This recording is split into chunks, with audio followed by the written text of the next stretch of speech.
الحمد لله رب العالمين، والصلاة والسلام على أشرف الأنبياء والمرسلين نبينا محمد وعلى آله وصحبه أجمعين.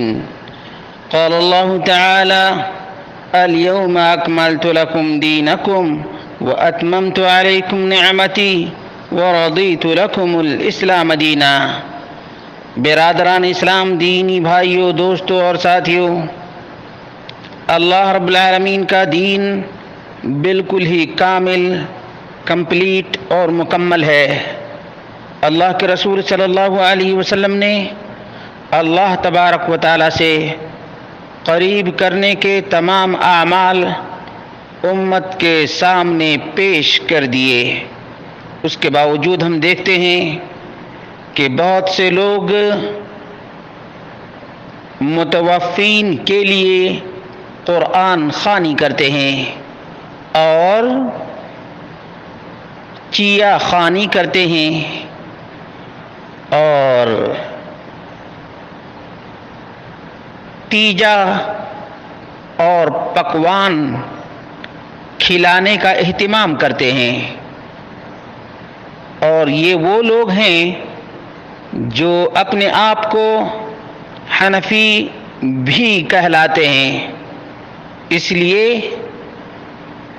مناسب سمجھا کہ ان بھائیوں کی آگاہی کے لیے بتا دیا جائے کہ علماء احناف نے اہل میت کی طرف سے کھانے کا انتظام کرنے کو حرام قرار دیا ہے، اور آج کل اموات بھی بکثرت ہو رہی ہیں، اس کے باوجود بھی لوگ قرآن خوانی، تیجا، چہلم اور نہ جانے کیا کیا بدعات اور خرافات انجام دے رہے ہیں۔ یہ 1441 ہجری اور کرونا وائرس کے قہر کے موقع پر بہت ہی افسوسناک ہے۔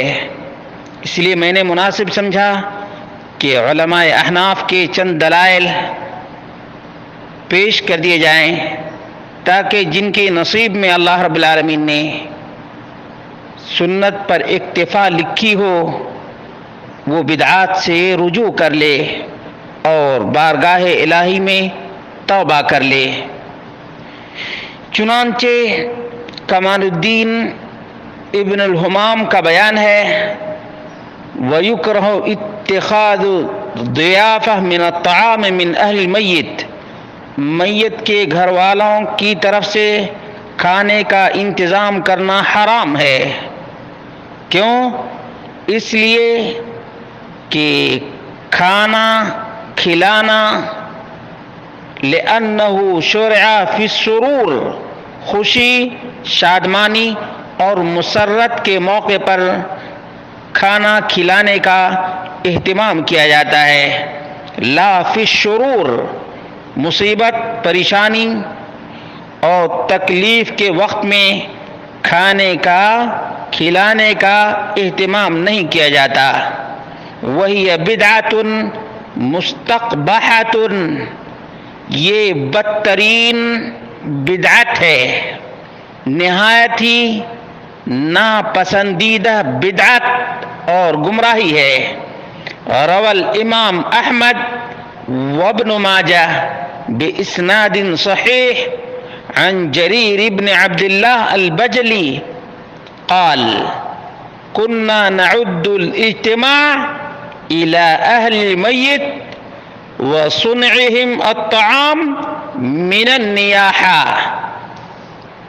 فتح القدیر جلد نمبر 1 صفحہ نمبر 473 ہے کہ کمال الدین ابن الحمام کا بیان ہے، جن کو ابو حنیفہ ثانی کہا جاتا ہے، کہتے ہیں کہ یہ نہایت ہی قبیح ترین بدعت ہے، کیونکہ امام احمد ابن ماجہ نے جریر بن عبداللہ البجلی سے صحیح سند کے ساتھ ذکر کیا ہے۔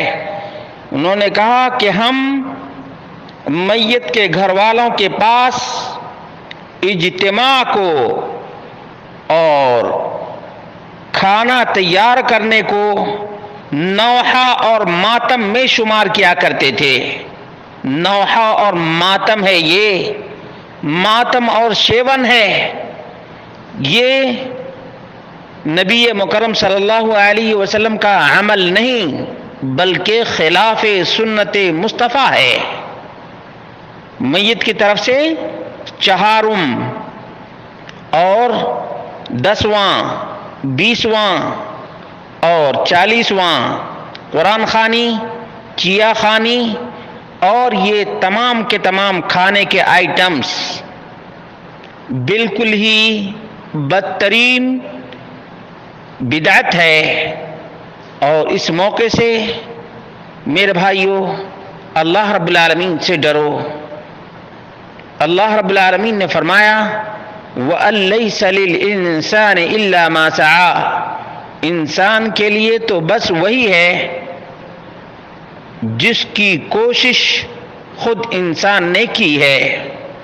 وَأَنَّ سَعْيَهُ سَوْفَ يُرَىٰ، اور اسی کی کوششیں دکھائی جائیں گی۔ معلوم یہ ہوا کہ متوفین کی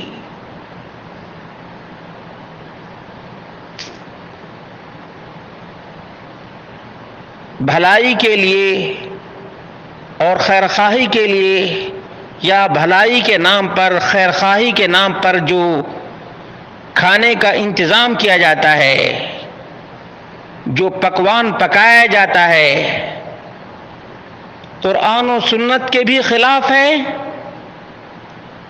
صحابہ و تابعین خیر القرون کے بھی خلاف ہے، اور علماء احناف کے بھی خلاف ہے۔ اگر یقین نہیں آتا تو فتح القدیر جلد نمبر 1 صفحہ نمبر 473 اٹھا کر دیکھ لیں، یقیناً کافی اطمینان بھی ہو جائے گا، اور اللہ رب العالمین نے چاہا تو توبہ بھی نصیب ہو جائے۔ اللہ رب العالمین ہی سمجھ دینے والا ہے کہ اللہ کے رسول صلی اللہ علیہ وسلم کو رب کائنات نے ہمارے لیے اسوہ اور نمونہ بنایا۔ ہمارے نبی صلی اللہ علیہ وسلم نے جو کچھ دین کا کام کیا ہمیں وہی کرنا چاہیے۔ نبی مکرم صلی اللہ علیہ وسلم سے آگے بڑھنا ممنوع اور حرام ہے۔ اللہ رب العالمین نے فرمایا یا ایھا الذین آمنوا لا تقدموا بین یدی اللہ ورسولہ، یہ سورہ حجرات کی آیت نمبر 1 ہے۔